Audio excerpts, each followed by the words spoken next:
Hey, Choir Baton. Welcome to episode 78. If you are finding yourself exhausted, burned out, worn out, did I mention exhausted? This is the episode for you. Welcome to the Choir Baton, a podcast designed to engage with people in stories, ideas, and inspirations stemming from choir. No other art form, no sport, no hobby, no business requires a group of people to execute a communal goal with just their voices. Join me, your host, Beth Philemon, as I interview guests who are singers, teacher conductors, instrumentalists, and community members. Together, we'll ask questions, seek understanding, and share insight from our experiences in life and in choir. Hi, Choir Baton, and I am really excited to talk to you on this solo episode, about something that is on my heart and something that I have also not mastered, but am looking at this topic as something that we can all kind of come into together. It's been something that is really top of mind for myself, not just this year, although it is especially relevant this year, but something that I've also struggled with for years as well. And it really manifested itself in my last several years as a classroom choir teacher too, because I found it at its highest level. And that is the concept of doing so much, of doing all the things. And thus the title of this week's Choir Baton Podcast episode is I Want You to Do Less. And if I were reading that title, I would read it and no doubt have this visceral reaction of being like, and scoffing and be annoyed by it because, who is anyone to tell us what to do, if anything, and especially to do less, right? Because if anything, if someone tells us to do more, that is an inspiring thing. That means that we are capable of doing more, that we are so awesome and someone believes in us and that we can do it, versus if someone tells us to do less, at least personally, I can interpret that as they don't think I'm good enough. They don't think I'm capable of doing more. And this mantra that we tell ourselves, the story that we tell ourselves, is something that I believe really is manifested in the world of musicianship, and especially choral musicianship too. So let me give you some examples from a musical perspective, and then we'll do it from a musical career perspective, and then finalize it with why I don't think this is something that we need to be embracing, of this concept of doing all the things, and instead we need to embrace this concept of doing less in general, but especially right now, especially in the context with which we are all musicking in 2021. So within a musical context, right, doing more. I don't know how you approach teaching music to singers. There are several different schools of thought. Some people will say, well, when you are first, it boils down to the rep that you were even teaching, and you think about what skills the singers have before you determine what rep you're going to pick. Some people do it the opposite. They pick the rep and then figure out how they're going to teach the singers to sing the rep that they're singing. I think that both approaches are valid, and personally, I try to vary the repertoire that I'm picking to be a bit of a combination between the two, because there's value in both. However, that is one approach of picking the repertoire and picking what you are going to teach. So once you have that established, then I don't know what context you look at the music next that you are going to teach, but maybe you look at the rhythm first, or maybe you look at the melody or the harmony or the foreign language, if it is a foreign language, the dynamics, the phrasing, there's all these different nuances that we can begin to teach with singers when we are determining how we are going to teach it. And I personally think it depends, for me, again, on the ensemble and on the piece of music. One of my mentors in graduate school, Dr. Edith Copley, tells a story of one time she was talking to a former student, and that former student goes, "Oh, I have just finished teaching all my kids the notes and the rhythms of the music, and now we're going to really begin making music with the kids. I'm going to teach them the phrasing and the dynamics and the da da da da da da." She talks about the fact that she goes, "Well, you're teaching it all twice. Why not teach that when you were teaching the notes and rhythms, right? Why not when you are introducing this section, you also talk about the vowel placement and the consonants that you want and how the balance should be between the parts, etc., etc." So, it's always kind of a funny little joke, I guess, in one of her classes when she talks about this. I've heard her tell the story more than once, but I think it is really significant, in a pedagogical perspective, because it's a valid point. But then we also, I believe that there are times when it is applicable for us to teach that way, and there's times when we want to break it down, part by part, and layer on the learning. The point of this analogy being, there are a million different things to teach in a choral piece, right? So let's assume that the notes and rhythms are learned. Then we put in the text. Then within the text, we talk about the text stress. Are we stressing the right syllables that we are singing? Within that, are we ensuring that we are aligned on the vowels that we are singing in all of the text? Are we aligned on how we want the consonants to sound, where we want fricative F's to be placed, where we want the ending of a word that ends with an S? Is it a S or a Z? If we want to be really anal, we could talk about the shadow vowel at the end of something like that, right? Is it a Z or a Z at the end of a phrase? We can go on and on and on just within the context of the text. We look at the dynamics, and we can continue to grow our perception of how we want the dynamics to be, just from even beyond an overarching, we're loud here, we're soft here, we decrescendo here, we crescendo here, etc. We can talk about the balance of the dynamics between the two parts and what that means. We can layer on the text of what we're singing about. It's one of the most beautiful things, I think, particularly about choral music, is that we have the luxury of utilizing texts within not just a performance, but throughout the rehearsal periods as well, because that can inform so many of the other things that we've previously talked about, right? And so we have the concept of the text, and it's not then just understanding the text and what's being said in the text and making sure that the text makes sense, but we can take it another step higher, and we can say, then how are we emoting the text? How are we performing the text? What is the text, how is that being represented in our faces, and if we want to be real bougie 21st century choralness, all the things, let's talk about how we are staging ourselves.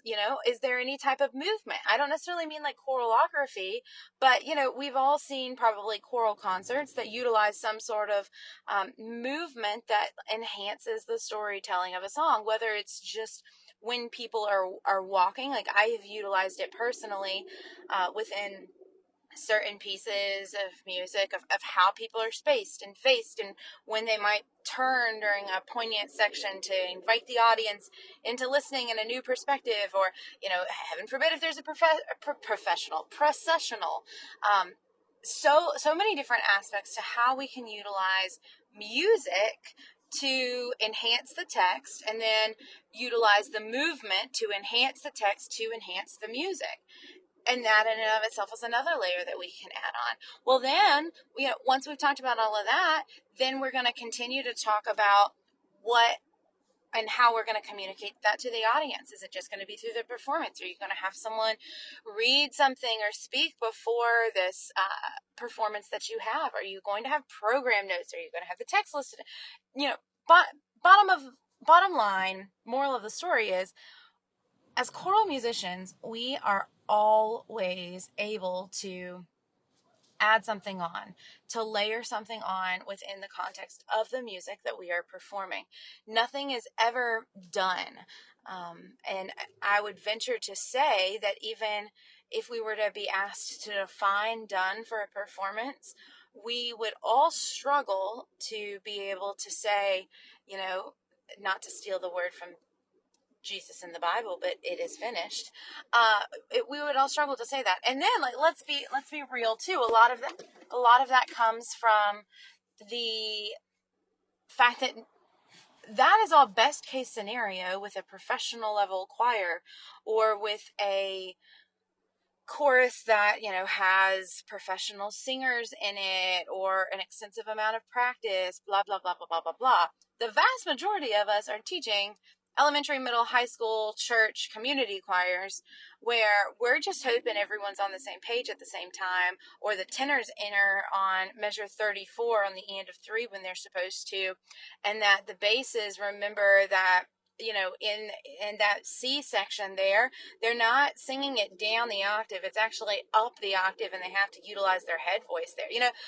All of these little nuances of it being good or perfect or finished are something that we never can really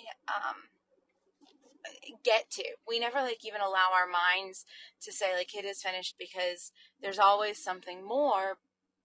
And then there's the other facet to the point that oftentimes we're picking really crazy music that might be above the capabilities of where our singers would be able to actually check off all of those higher level things, right? We're still so focused on making sure if people are entering and exiting and singing in the right octaves and blah, blah, blah, blah, blah, to get so nuancy. Now, so that's the musical concept that I was talking about in the first, where we're always doing more to make the music more.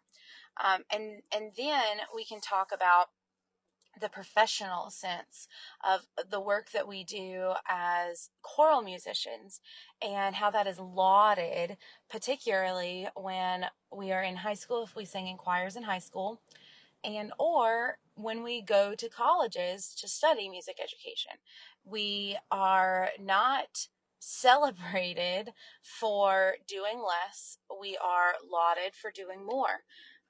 I am in countless conversations with current students and former students, and conversations that I remember as a student, where you are lauded for, I'm taking 18 hours, but if you were to count all of my 1-hour credit classes for the number of credits they actually represent, then I'm technically taking 21 hours, or I'm technically enrolled in extra ensembles that I don't need to be in, just because I love music, or I love this. And that is something that we continue to celebrate.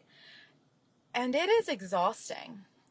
It is exhausting. And it is a habit ingrained in us. If we even look in our high schools, right?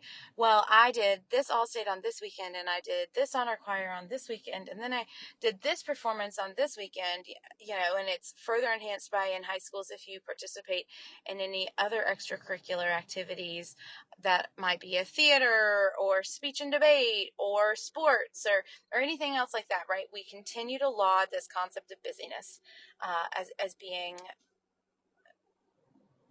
indicative of how good we are, because it means that we can do more. It lends itself into college. From college, it lends itself into teaching and being a professional musician, whether it's solely within the context of being a professional music educator in a classroom, or whether it's being a professional music educator in a classroom and in a church, or just in a church, or in a private studio, or so many ways. It's how much can I do to get by. Now, the other unfortunate context of this is that many of us have to do a lot to feel as though, and to make ends meet financially, right? I have been there many, many, many times, where I've taken on gigs, not because I really wanted them, but because I was desperate for the money and desperately afraid that if I didn't take that gig, they wouldn't call me back for the next one. And so it wouldn't be losing out on the money from that one gig. It would be losing out from the money of that one gig plus all of the further gigs that they wouldn't remember to call me for because I hadn't done that one. And thus creates this vicious cycle. And we're constantly in doing more and making ourselves exhausted. And so then when we go back to this teaching world and our rehearsals and planning for the music that we're going to do and what we want to accomplish within this school year, we are not only exhausting ourselves, we are comparing ourselves about what we can do against what other people can do, what some school districts are allowing versus what other school districts are allowing, what some teachers have because of their schedule modifications versus other teachers, and so on and so forth. And our unit of measurement becomes solely based on amount and the quality of Instagram pictures that we see on social media. And it's exhausting.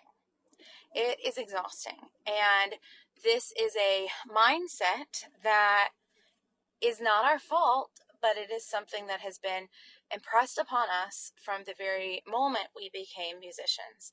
Because, again, going back to the first comparison and analogy I made was we make these desires to grow as a musician and as a performer by doing all of the things. It's not just singing something well, but it is, the dynamics, the balance, the vowels, the consonants, the expression, the overall aesthetic, the music. It's like all of the things. It's all of the things.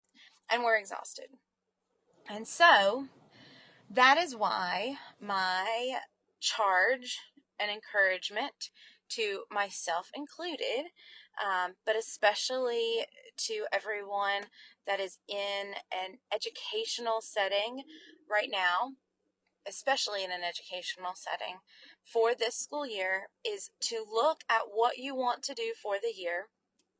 Look at what you want to do for the year and half it. Look at what you want to do for a semester and half it. Look at what you want to do for the quarter and half it. Look at what you want to do for the week and half it. And look at what you want to get accomplished each day and half it. Now, when I say half it, what I don't mean is teach for half the period and then let the other half of the period be willy-nilly.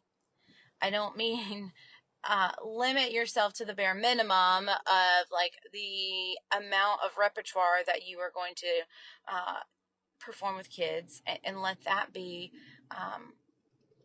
your ending goal or where you decide to draw the line. That's not what I'm saying. What I am, and then just, call it a day and do what you would normally do. What I'm encouraging you, and again, myself included, to do is to, when you half the goals, when you half the expectations that you place upon yourself, you give yourself two things. One is space, and we all need space right now more than ever.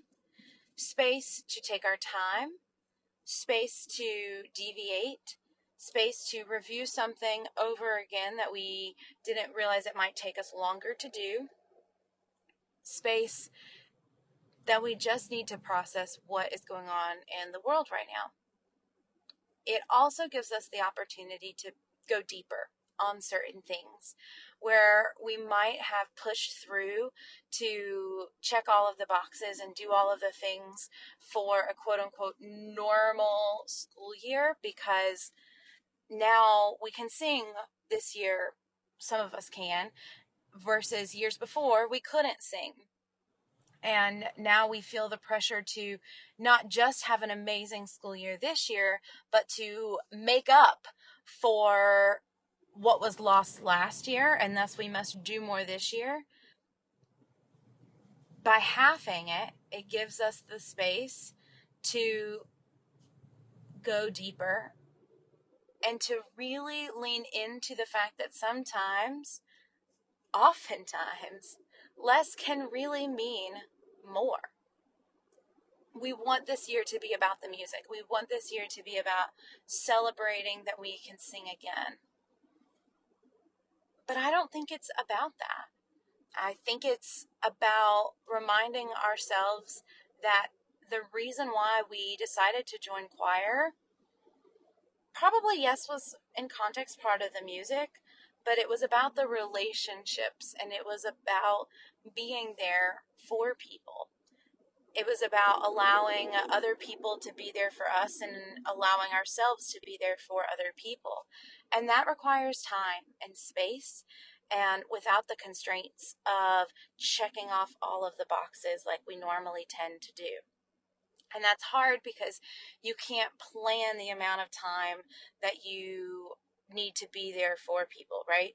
We might plan rehearsal schedules down to the minute, depending on different levels of students that we're working with and the setup of our rehearsal structures. But oftentimes, it's setting up the time for really engaging in community with others does not say, well, we're going to do this for 6 minutes and then we move on and do this for 4 minutes and do this next thing for 10 minutes and talk about Josie's feelings for 5 minutes and John's feelings for 3 minutes and so on and so forth, right? It's messy and it takes a ton of time, but it's so critical and it's so important.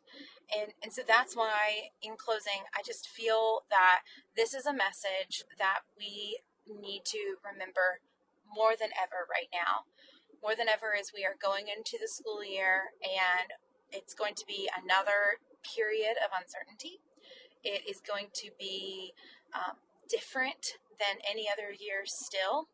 There is going to be the pressure to do all of the things that we would normally do and then some to make up for the last year. And I say, forget it. I say, write down everything that you want to do and then half it. Or maybe even quarter it, right? And allow that to be enough.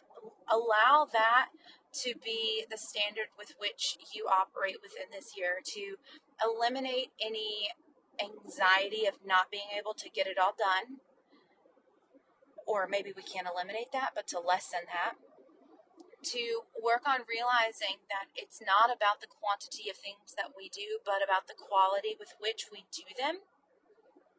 And that so oftentimes we impress the importance of ourselves and our program and our singers and the music that we sing by the quantity and not the quality. And if you're thinking, oh, I'm totally quality basis, it's not on quantity, then I highly encourage you to sit down and look at, well, what does quality mean to me? How do I define quality?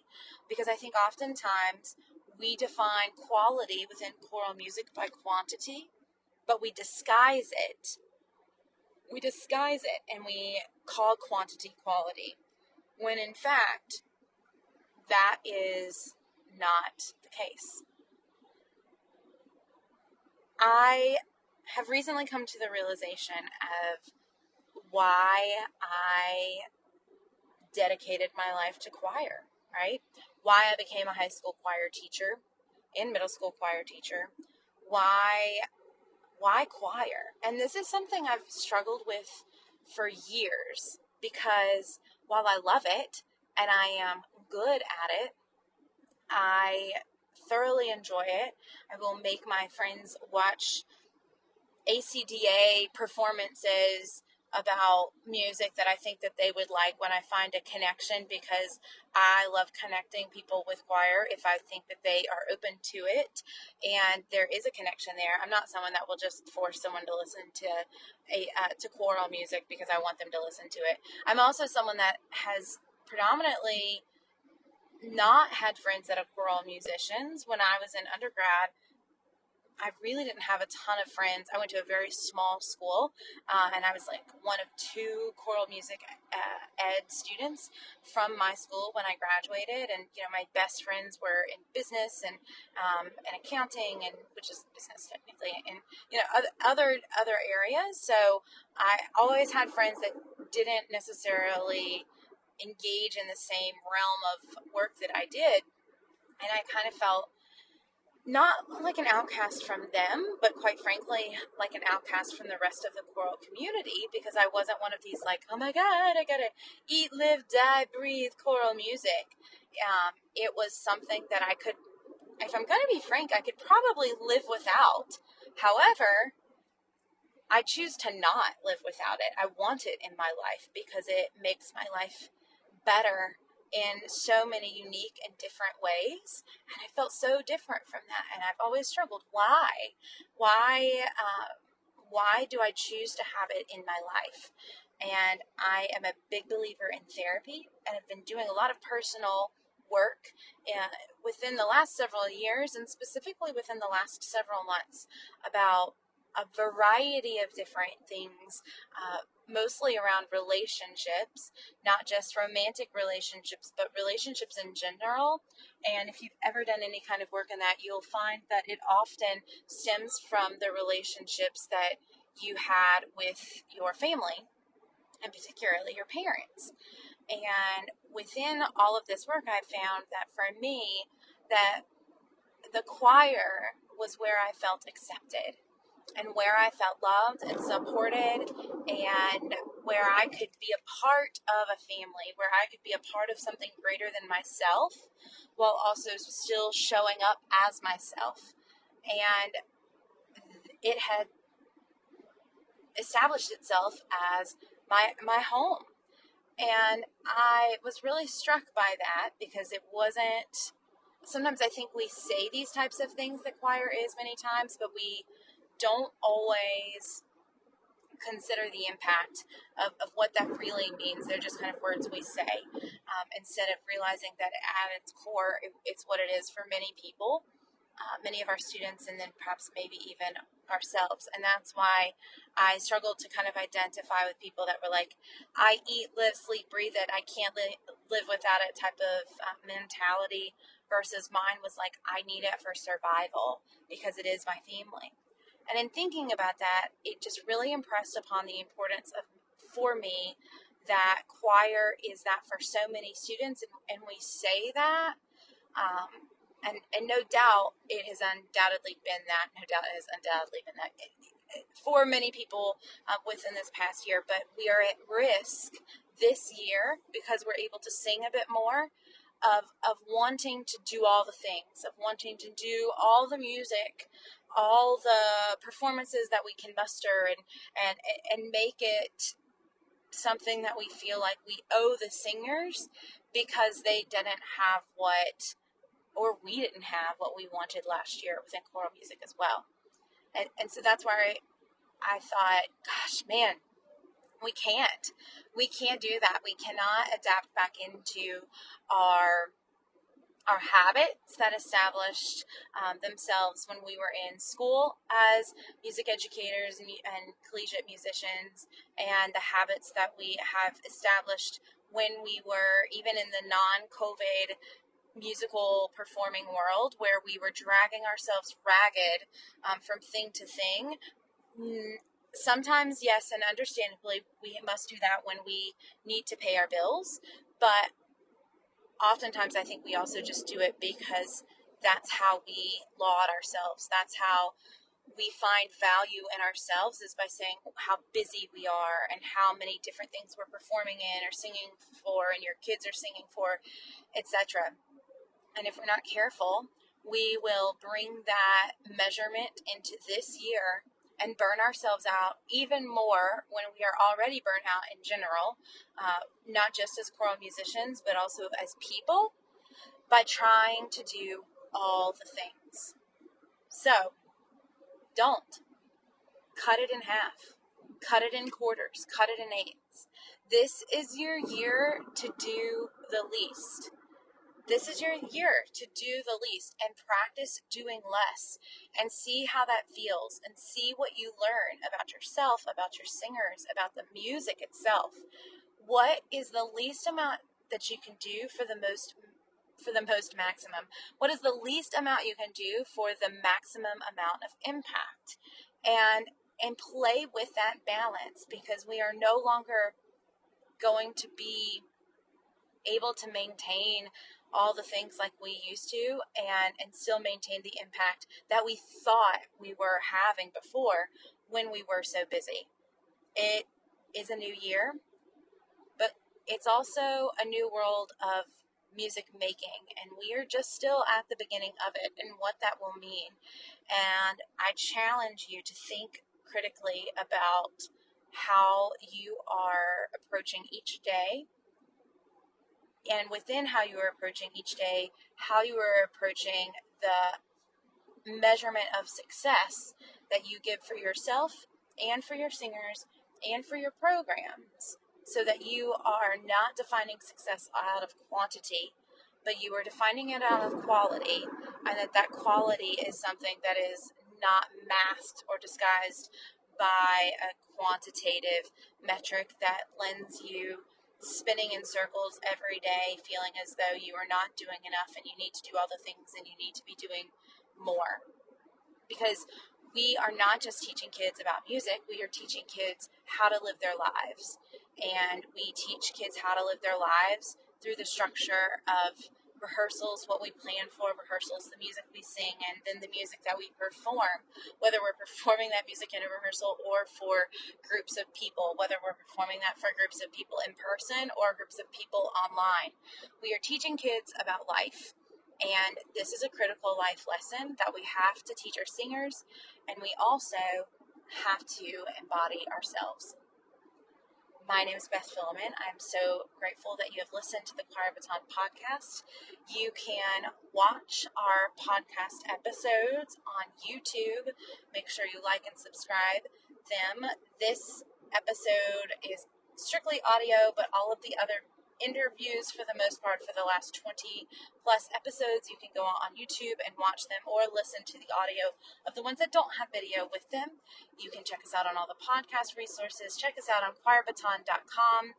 Don't forget that Tuesday, September 7th is the last day to join the Choir Baton DG membership for the school year. You can also sign up to be on the waiting list if you are listening to this after September 7th, 2021.